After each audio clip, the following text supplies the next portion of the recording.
YouTube final community, Ringo Starr fans, random people on the internet. My name is Giggens, and we're here today to talk about Ringo's 1973 self-titled album, Ringo, which, if you're paying attention, is basically the Beatles reunion album. Everyone you can think of in terms of Ringo's friends is on this thing. Most of the band, Mark Bolan, Klaus plays bass on every song, I think, on this thing. It's an incredible piece of work, and definitely created the formula of what Ringo would love to do in the years to come, have his friends come play on his albums. There's something so special and fun about that feeling of camaraderie in the grooves. Hearing them have fun, hearing them write together, it's just a great album and a great idea to create music together, just to be with your friends, because it makes for a really interesting listening experience, because if you're a fan of any of these people that are on this album, you'll want to pick it up. So not only do you get Ringo, you get all these other great talented people on here too. I mean, Martha Reeves sings backup on Oh My My, but we'll get to that. But holy moly, big deal.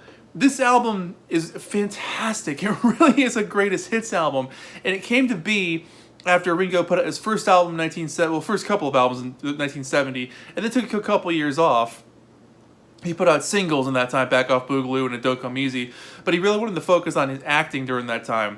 And in 1973, he was like, you know what, I think I'm ready for an album. So he got together with Richard Perry, and they called up their friends and did this thing. And it's incredible. The first track on here, I'm the Greatest, has 3 Beatles on here. It's like, this must have been mind-blowing at the time, because the Beatles were the biggest band in the world, and they broke up only 3 years prior to this. So I remember reading somewhere that the music papers were really exploding, being like, 3 Beatles are in LA right now. Klaus is playing bass. Like, this could be, maybe the Beatles get back together. We don't know what's going to happen. This song is fantastic. John wrote this about himself, but realized if he sang it, it might sound a little bit not so good. But if you give it to Ringo, people like Ringo. So, I mean, people like John too. But at this time, people thought John maybe a little bit full of himself because of everything he was doing just to be himself. And people kind of saw his activism as, I don't want to use the word self-righteous or something, but they kind of saw him as a little bit of a joke sometimes because of the stuff he was doing. And so he thought if he gave it to Ringo, it would be a little more earnest or a little bit more accepted. Put it that way. But John plays piano on this thing and sings along with Ringo. It's great to hear the two of them singing together. It's just like what goes on. It's like the old days. And then George plays guitar. Billy Preston on organ, and George on and Klaus on bass. But man, hell of a song. Kind of a funky construction to the song, and it bounces along real cool. It's definitely got its own slinky kind of vibe to it. Very catchy, sort of weird, but a really, really great song. Excellent start to the album. Track 2 is a Randy Newman song called Hold On. And man, the list goes on. You got Mark Bolan of T-Rex on guitar. Jim Keltner plays drums with Ringo. Klaus is back on bass. Then you got horns by Tom Scott, percussion by Milt Holland. And the cool thing is it tells you who plays on every single track. Don't you love records? This song is great. Nice, upbeat, charging along rocker. Nothing too crazy. Great horn work on this thing. Mark Bolan's guitar stabs sound very much like Mark. Really, really cool, because he was at the height of his powers at this point too. So it's great that he's on here. And then you get Photograph, and it's like, man, what more can be said? This song went to #1. A #1 smash for Ringo, co-written with George. And again, the list on this thing is just unbelievable. Bobby Keys from the Rolling Stones does the sax solo. Again, Klaus on bass. Nicky Hopkins on piano, who played on everybody's stuff. Of course, George on vocal and guitar. Ringo, Jim Keltner. I mean, the list just goes on and on for this one. But it's such a song about longing and thinking about the past and how things used to be. And in the Concert for George DVD, you know, Ringo does this song on that in that movie, and he says that the song is about George at that point. And so for me, whenever I hear this song now, I think of it in terms of like that. So it's really hard for me to hear it as like a love song to like a lost girlfriend or something. It's ever since I saw it in that context, I've always thought of it that way. So it's just a really sweet song. It's one of the best songs he ever had for his solo career. Just an incredible track. And then Sunshine Life for Me, Sail Away Raymond, but written by George. This has most of the band on here. Like, holy crap. It's unbelievable. Dave Bromberg plays banjo. I mean, it's just it's insane how many people are on this album. And this song is so damn good. I mean, it's just bouncy and fun and catchy, and like it sounds like a sea shanty. They did a great job on this thing. The interweaving vocal lines near the end, the bluegrass feel, but it's also kind of like sea shanty-ish at the same time. Hell of a song. And then You're 16, the cover from the early 60s, backing vocals by Harry Nilsson. Again, Nicky Hopkins back on piano. The mouth kazoo sound stuff by Paul. So they did that in England, but holy moly, this is just a classic sounding Ringo song. His voice is perfect for this track. The pianos on this thing are hot. The whole song just sounds like they were having a rocking good time, and that's most of this album feels that way. Side 2 starts off with Oh My My, and holy moly, man, it's just, this is a hell of a song with that big sing-along chorus, the big horns. This thing just rips along. And again, like I said, Mary Clayton and Martha Reeves sing in the background in this one. Like, holy crap.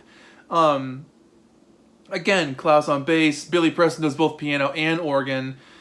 It's just a hell of a song. And again, a #1 smash for Ringo.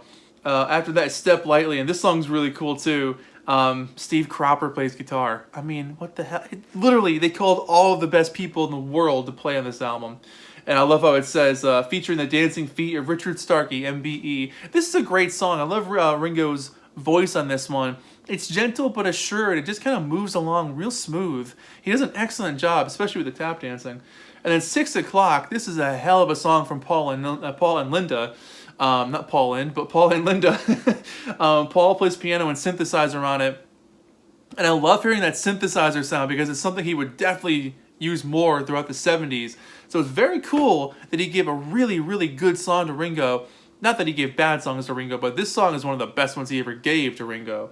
But both Paul and Linda sing on this song and play on it, but Ringo does the drums. It's a great track. I love the chord changes. It's a total classic sounding song, and it should have been a single. I think it could have been, not a smash hit, but it would have been something like in the top 20 anyway. It's got that feel, great construction, the heart is there. It's just a really nicely laid out song, and then Devil Woman follows it. This is just a Ringo rocking along the whole way. Would have been a good live track if he was ever playing shows back then. If he toured this album, that would have been an excellent song to play live. The middle bit with just the toms going for a while, the tom drums, love that.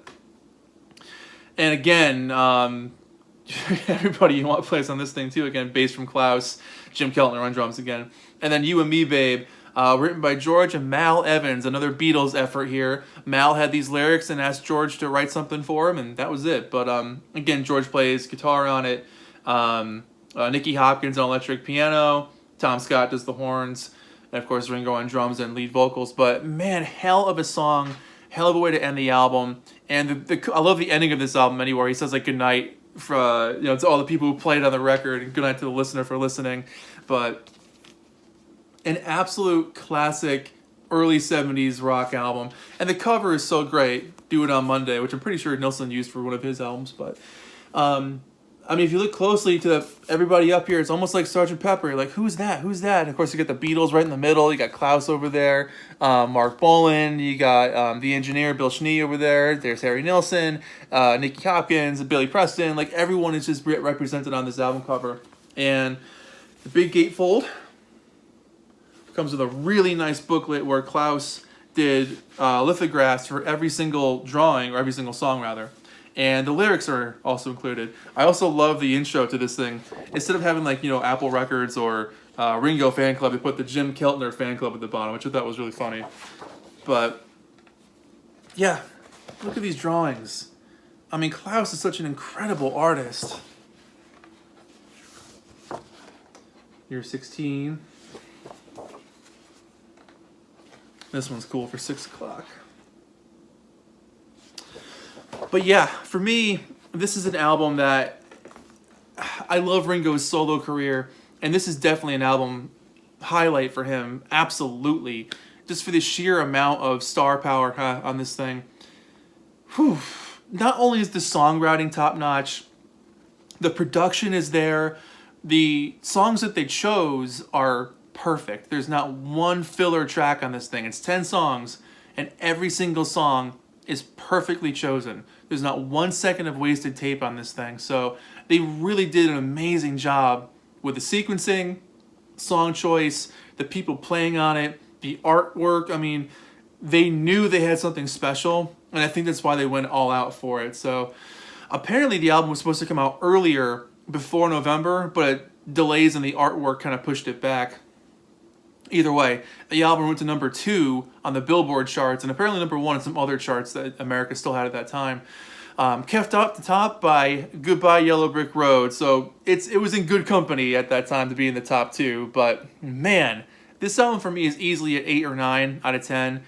It's just a solid album. It's just a good, fun pop album with nice songs on it. There's nothing downer about it. There's nothing that's pretentious about it. It's not trying to be something it's not. It literally represents itself as a good time made by friends. And there's nothing wrong with that. It's a classic album. If you've never heard it, listen to it. You won't be let down. Every song has something special to offer. Every song has its own flavor. No song sounds the same, which is very, very cool. I love this thing. Let's just go 8. Let's go 8 out of 10 for Ringo's 1973 self-titled album. There you go. My name is Giggens. Thank you so much for watching. This has been Ringo Starr with Ringo from 1973. What are your thoughts on this album? Let me know in the comments, and we'll chat about it. But that's it. See you guys in the next video. Take care of yourselves. Bye-bye.